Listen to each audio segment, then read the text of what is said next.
João 2, 1 a 11, diz o texto das Escrituras. 3 dias depois, houve um casamento em Caná da Galileia, achando-se ali a mãe de Jesus. Jesus também foi convidado com os seus discípulos para o casamento. Tendo acabado o vinho, a mãe de Jesus lhe disse: eles não têm vinho. Mas Jesus lhe disse: mulher, que tenho eu contigo? Ainda não é chegada a minha hora. Então ela falou aos serventes: fazei tudo o que ele vos disser. Estavam ali 6 talhas de pedra que os judeus usavam para as purificações, e cada uma levava 2 ou 3 metretas. Jesus lhes disse: enchei d'água as talhas, e eles as encheram totalmente. Então lhes determinou: tirai agora e levai ao mestre-sala. Eles os fizeram. Tendo o mestre-sala provado a água transformada em vinho, não sabendo de onde viera, se bem que o sabiam os serventes que haviam tirado a água, chamou o noivo e lhe disse: todos costumam pôr primeiro o bom vinho, e quando já beberam, fartamente servem o inferior.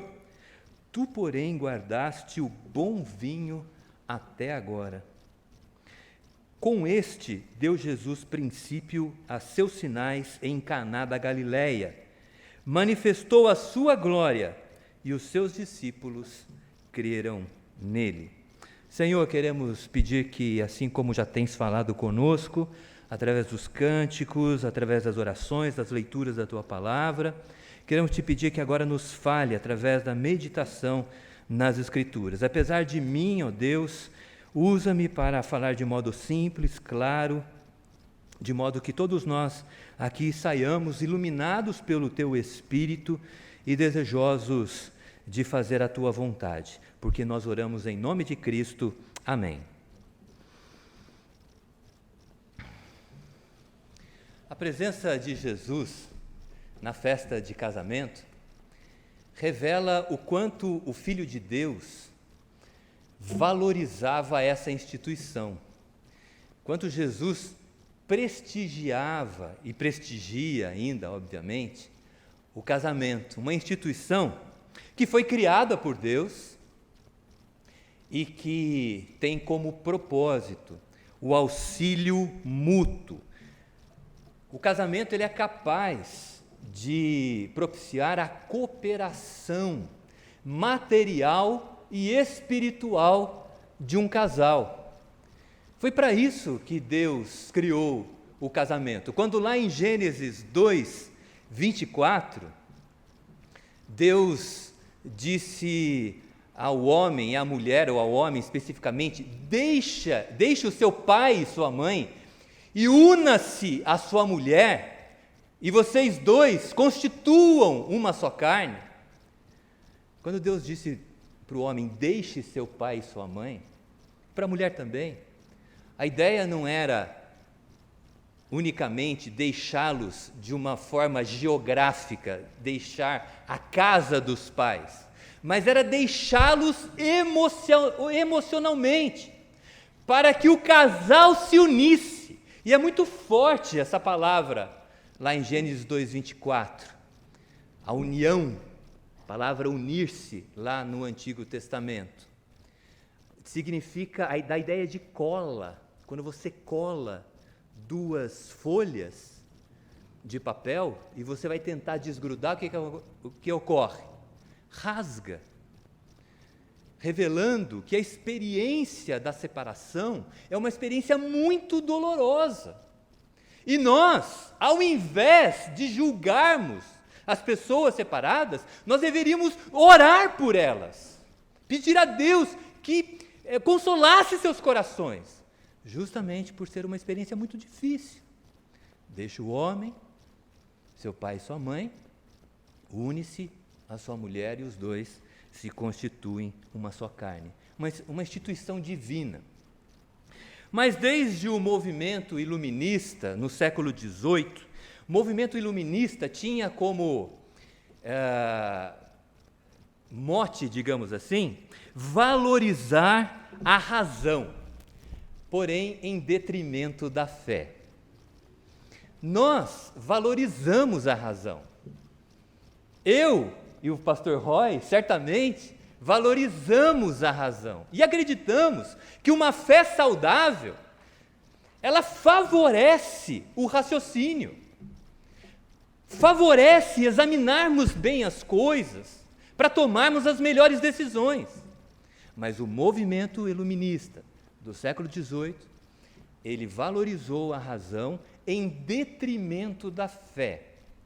No movimento iluminista, fortes críticas foram feitas a duas instituições: a igreja e o casamento. Eu nem vou dizer que muitos casais cristãos e muitas igrejas não merecessem as críticas, mas criticar as duas instituições é generalizar o problema. Um autor especificamente, chamado William Godwin, ele foi escritor, jornalista, filósofo. Ele nasceu em março de 1756 e morreu em abril de 1836. Ele fez duros ataques ao casamento no seu livro Inquérito acerca da Justiça Política. Ele diz assim: o casamento é um mal que prejudica o progresso da mente. Atua de forma contrária às propensões naturais da humanidade, que são contrárias à monogamia. O que ele está dizendo? O casamento ele não é bom para o nosso pensamento, para pensarmos de maneira adequada, ele contraria as nossas propensões naturais, que são contrárias à poligamia, a um cônjuge viver somente com outra pessoa, com outro cônjuge. Ele defende a ideia da poligamia, uma pessoa se relacionando com outras tantas. E ele termina essa frase, essa oração que ele faz nesse livro, dizendo que o casamento é uma instituição que escraviza e oprime os indivíduos envolvidos. Não é, eu diria até que é compreensível as palavras de Godwin. Depois de você conhecer a sua vida, ele vivenciou 2 casamentos muito conflituosos. Então, diante da sua experiência, não surpreende as suas palavras. Esse texto ele foi retirado do livro Ascensão e Triunfo do Selfie Moderno, ou da Identidade Moderna, de Carl Trueman, da editora Cultura Cristã, página 156. A visão de Godwin é totalmente contrária à visão bíblica, que propõe o auxílio mútuo entre os cônjuges, propõe que o vínculo do casamento deve ser um vínculo de amor e de crescimento, intelectual, material e espiritual. E nesse ponto, o apóstolo Paulo também se opõe frontalmente a Godwin, porque ele compara o casamento, a relação entre o homem e uma mulher, a relação entre Cristo e a sua igreja. Lá em Efésios, capítulo 5, o apóstolo Paulo diz assim no versículo 28, assim também os maridos devem amar a sua mulher como ao próprio corpo. Quem ama a esposa, a si mesmo se ama, porque ninguém jamais odiou a própria carne, antes a alimenta e dela cuida, como também Cristo o faz com a sua igreja. Veja que analogia o apóstolo Paulo utiliza para comparar a relação existente dentro do casamento entre um homem e uma mulher. Ele usa o relacionamento entre Cristo e a sua igreja. O amor que há entre Cristo e a sua igreja deve também se refletir na vida conjugal. No texto que nós lemos, nós vimos que Jesus foi convidado para um casamento na cidade de Caná da Galileia. Por que é mencionado Caná da Galileia? Porque existiam outras cidades, outros povoados denominados Caná. A Caná do casamento foi a da Galileia. E Jesus, ele foi convidado, diz o texto aqui, juntamente com os seus discípulos, provavelmente porque os noivos eram familiares de Maria e do próprio Jesus Cristo. Isso tem sido considerado verdadeiro porque Maria, ela tem interferência direta na cozinha lá da festa. Quando acaba o vinho, quem o pessoal da festa vai chamar para resolver o problema? Maria. Diz o texto lá no verso 3, tendo acabado o vinho, a mãe de Jesus lhe disse,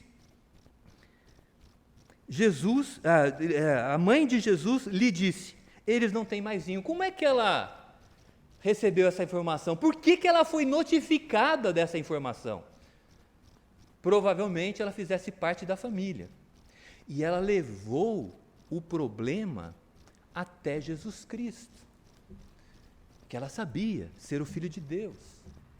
Ela conhecia o seu próprio filho. Era o Filho de Deus. E a resposta de Jesus, ela foi dura, mas antes mesmo da resposta, eu omiti uma informação, é que a festa do casamento judaico era uma festa demorada. Costumava demorar até 7 dias. As nossas festas de casamento duram no máximo 7 horas, vai. Mas as festas judaicas demoravam até 7 dias.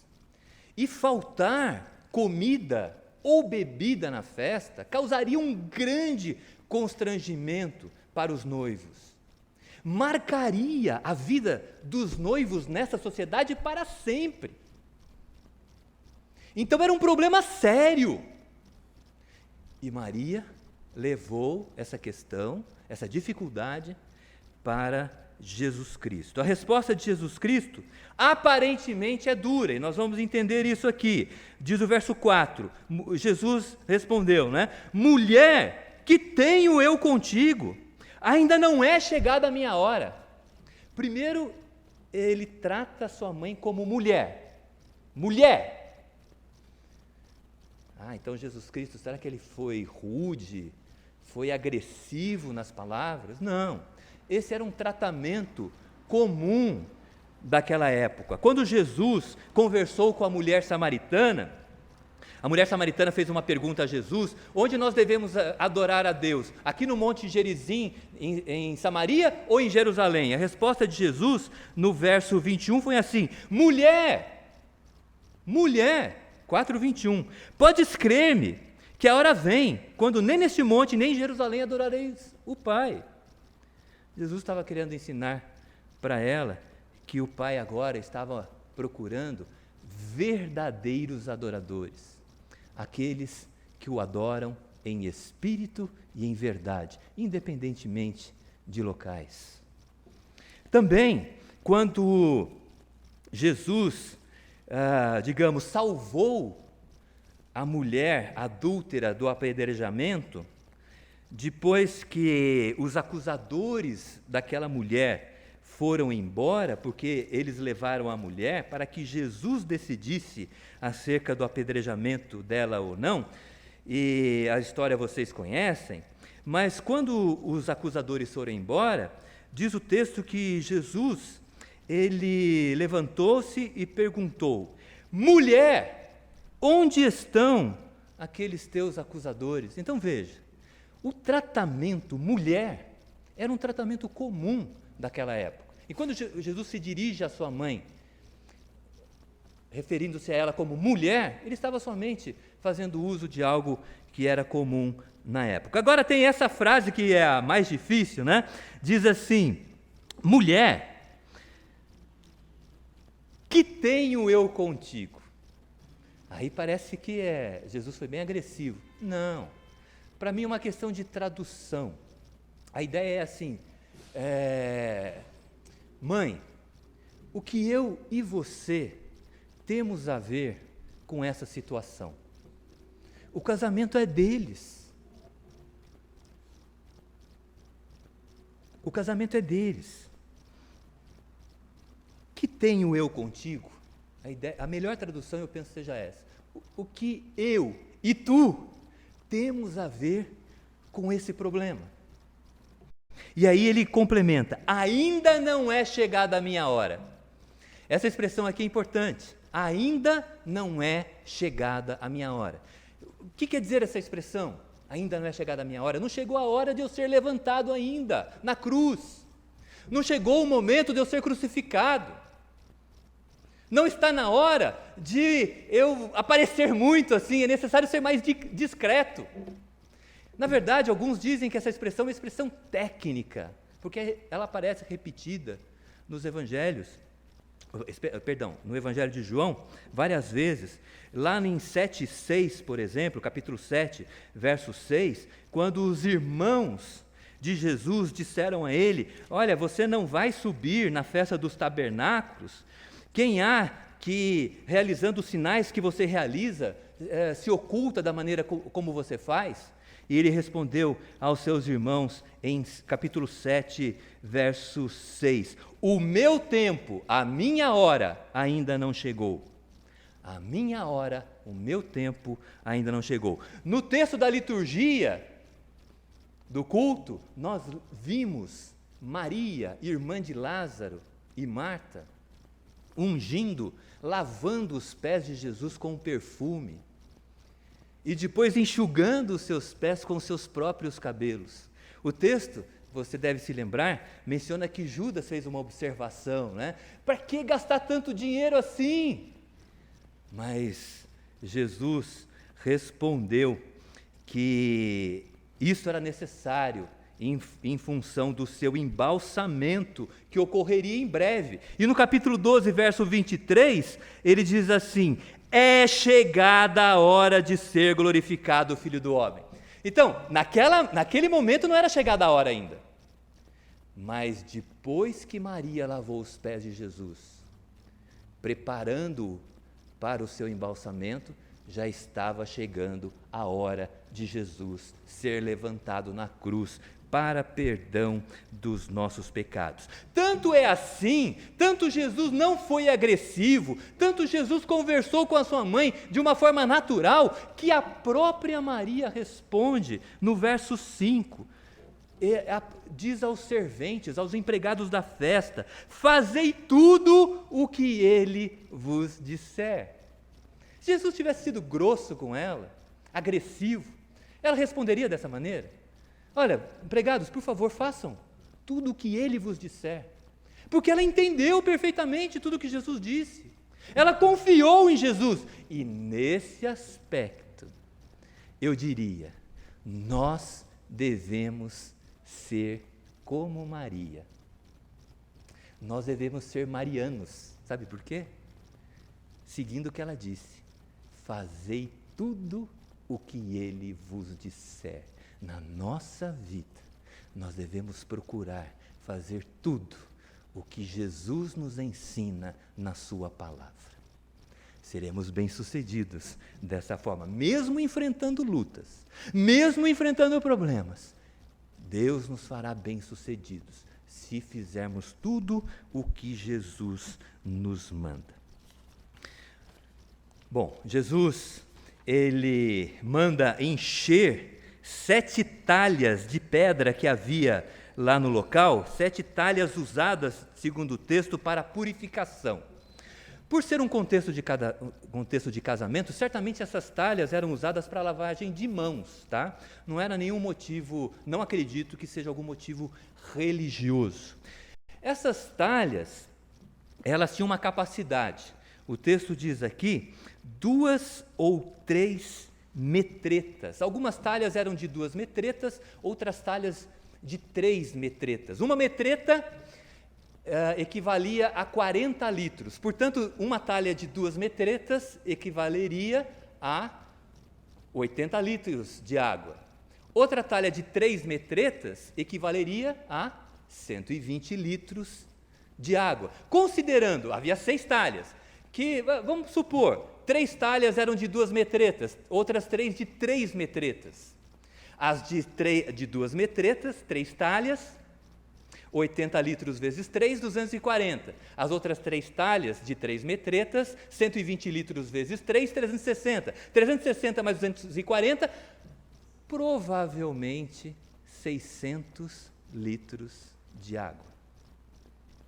Jesus ordenou que as talhas fossem enchidas e totalizaram provavelmente 600 litros de água. Em seguida, Jesus ordenou que as talhas fossem levadas ao mestre de cerimônias, ao sommelier, aquele que prova o vinho e vê se o vinho de fato é de qualidade para servir aos convidados. E o sommelier, quando ele tomou aquele vinho, ele ficou espantado.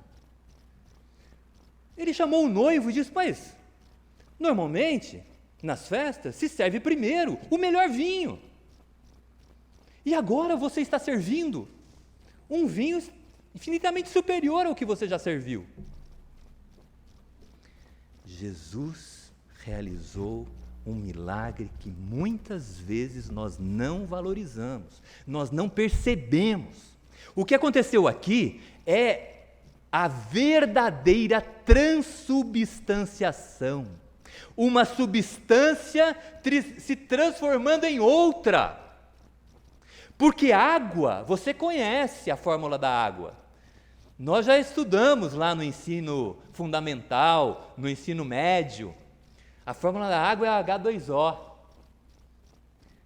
Mas e a fórmula do vinho? Eu não tinha a mínima ideia. Aí eu fui pesquisar a fórmula do vinho. Presta atenção, olha que maluquice. O vinho é a água, H2O, 2 moléculas de hidrogênio, uma de oxigênio, simplesinho. O vinho, ele é composto de água, de etanol, que dá o teor alcoólico, e gliceróis, e outras substâncias lá em pequena quantidade. Mas principalmente água, etanol e glicerol. Olha a fórmula química do vinho: C6H12O6, mais 2 CO2, mais 2 C2H6O. Olha a mudança, H2O para essa fórmula. Jesus transformou aquela água em vinho, e um vinho de excelente qualidade. Costuma-se, eu sei que há vinhos que mesmo não muito tempo armazenados são considerados bons vinhos, mas os melhores vinhos são aqueles, normalmente, que são armazenados por anos. E aquele vinho, ele foi feito em milésimos de segundos. E era um vinho de excelente qualidade. Para mim, nenhum vinho, eu não sou degustador de vinho, mas nenhum vinho superaria a qualidade do vinho feito por Jesus Cristo. Eu cheguei até a pesquisar no site da Amazon, vinhos de excelente qualidade. Eu cheguei num vinho lá de R$ 1.700. Uma garrafa só de 750 ml. É o vinho Nicolas Catena Zapata, safra 2019. R$ 1.700. Pasmem, é um vinho argentino.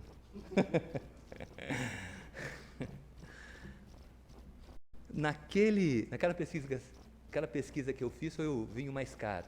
Normalmente o mais caro dizem que é o de melhor qualidade, né? Eu não sei. Como eu lhes disse, eu não degusto vinhos. Uma falha talvez minha, mas eu não tenho. Uma vez me ofereceram sangue de boi e eu achei ótimo.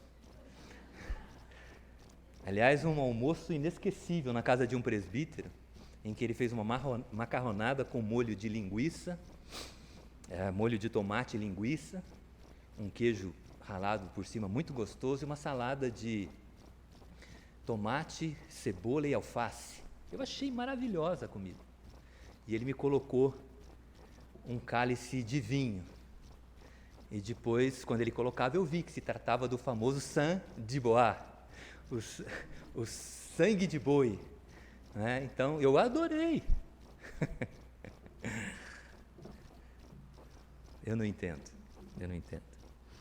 Mas eu queria fazer 2 aplicações para a nossa vida em relação a essa passagem. A primeira aplicação é a necessidade de nós convidarmos Jesus para fazer parte do nosso relacionamento conjugal ou qualquer outro relacionamento que tenhamos. A necessidade de convidarmos Jesus para fazer parte da nossa vida e nos nossos relacionamentos também. Dos nossos relacionamentos também, porque surgem problemas difíceis de superar. Nessas horas, eu confesso a vocês, eu já tive problemas com a minha esposa, que eu cheguei a pensar como Godwin. É um mal essa instituição, prejudica a vida. Mas eu busquei a Jesus Cristo, porque a palavra de Deus me orienta. A vida nos propõe buscar várias situações para acalmar o nosso coração, né? Alguns buscam, por exemplo, a dependência química, drogas, vários tipos que causam dependência química. Outros buscam sexo, outros buscam pornografia.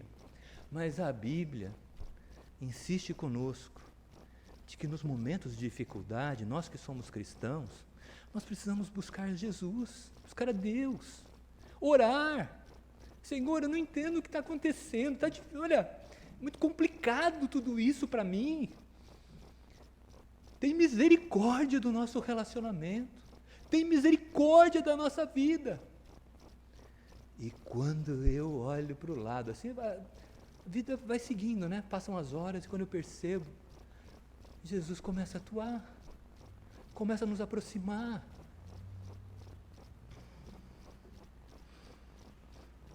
Na hora da dificuldade, qualquer que seja o relacionamento, nós precisamos fazer como Maria, procurar Jesus, seguir suas orientações. Quando os discípulos de Jesus, lá em João capítulo 6, Jesus começou a fazer o discurso do Evangelho, mostrando a necessidade de uma vida transformada. As pessoas começaram a se afastar de Jesus Cristo. Diz o texto lá que os discípulos começaram a abandoná-lo. E ele se virou para os 12 e perguntou para eles: e vocês? Vão me abandonar também? O que Pedro respondeu? Senhor, tu tens as palavras de vida eterna. Para quem nós iremos? Se Jesus tem as palavras de vida eterna, se não há outro que possa fazer algo por nós, mais do que Jesus, por que nós não o buscamos no momento da dificuldade? Por que nós vamos buscando suprir a dificuldade com paliativos? Convide Jesus para fazer parte da sua vida. Convide Jesus para fazer parte do seu casamento. Convide Jesus para fazer parte do seu relacionamento. Ele nos vivifica. Ele nos vivifica os nossos relacionamentos. Se Ele transforma uma substância em outra, água em vinho, Ele não pode transformar o nosso problema em esperança e alegria, que é exatamente o que o vinho representa. Ele pode, mas precisamos buscá-lo, precisamos convidá-lo para fazer parte da nossa vida, dos nossos relacionamentos. E para você que já convidou Jesus para fazer parte da sua vida, experimente grande consolo pelos atributos de Cristo revelados nessa passagem. O texto diz aqui que Jesus é Deus conosco. Usando a expressão do Novo Testamento, Ele é Emanuel, o Deus conosco. Jesus não era como os monges que viviam confinados em algum local distante. Nem Jesus é uma celebridade que se afasta das pessoas, porque não suporta nem mais os seus fãs, porque considera que eles restringem a sua privacidade. Não, Jesus não é uma pessoa assim, que se afasta das pessoas, se afasta dos homens, das mulheres.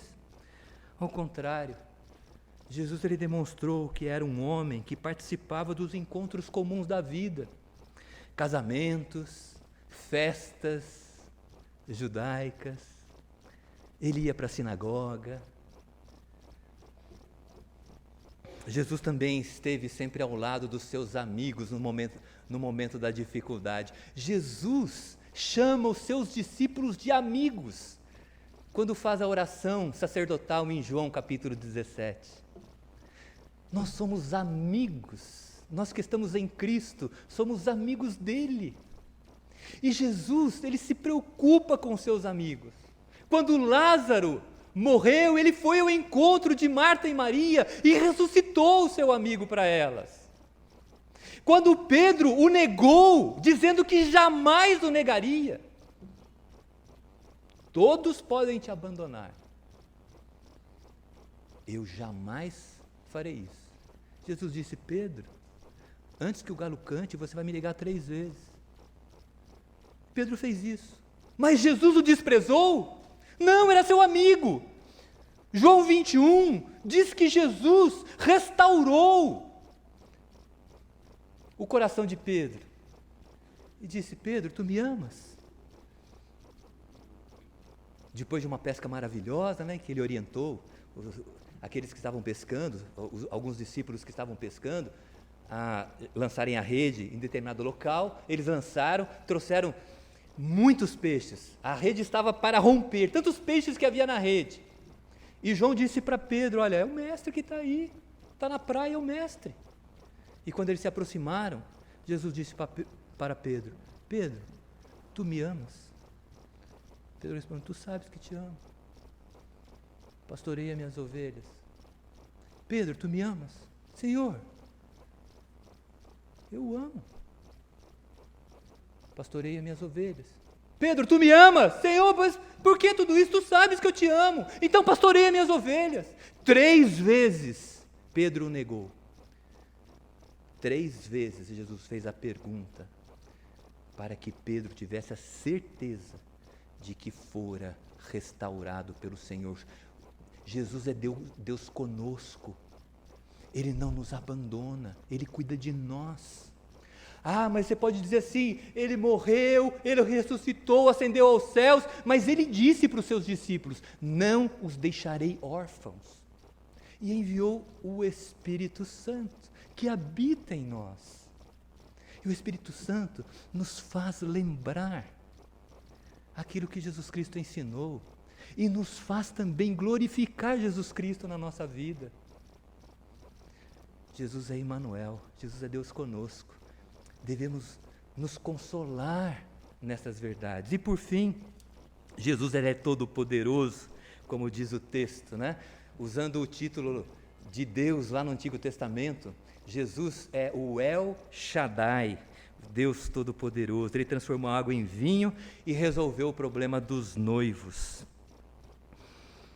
Algo parecido também Jesus Cristo fez com o cego de nascença, que nós já meditamos em outro momento. Jesus restaurou os olhos daquele homem, olhos que possuíam grave deficiência, olhos em que as estruturas nervosas não conseguiam enviar as imagens para o cérebro, possivelmente causado esse problema por uma má formação congênita, uma má formação desde o nascimento.